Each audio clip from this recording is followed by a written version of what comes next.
Thank you so much for tuning in, and in this video I will be sharing with you on how to deposit funds gamit ang ating Etoro account.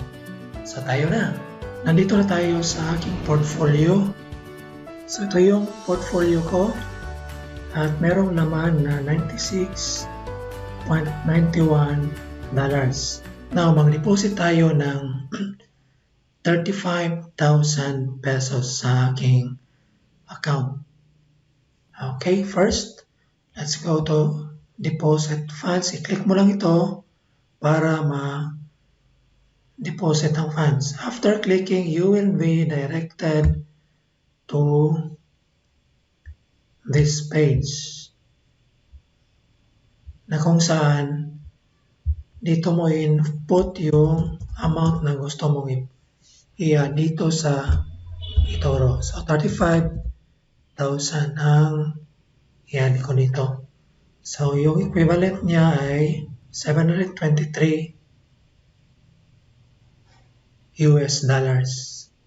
I-click mo lang ang continue.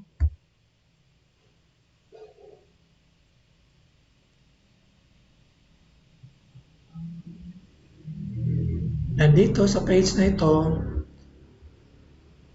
pipili ka na yung bank account mo na kung saan nandun galing yung pera mo. So sa akin, kasi nandyan sa Union Bank, click ko itong Union Bank and then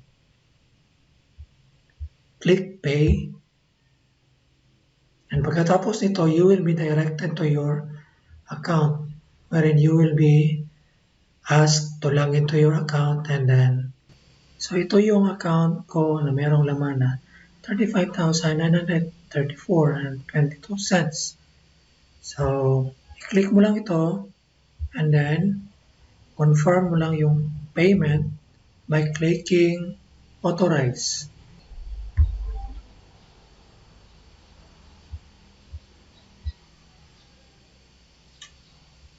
So, dito sa page na ito, you are going to confirm your payment.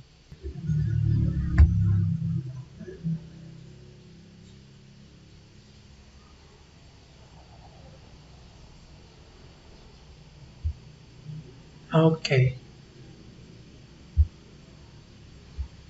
Okay. Nakita ninyo, nandito na yung pera. So, from 91, it becomes 820.36 cents. Converted na ito in dollars. Okay, ganyan lang po kasimple kung paano mag-deposit funds dito sa Etoro. Kung nagustuhan ninyo ang presentation na ito, paki-like lang po at i-click na rin ninyo yung subscribe button and you choose the word all so that you will be notified every time I have new videos. Maraming salamat po sa inyong panahon at hanggang sa sunod na presentation ko. God bless.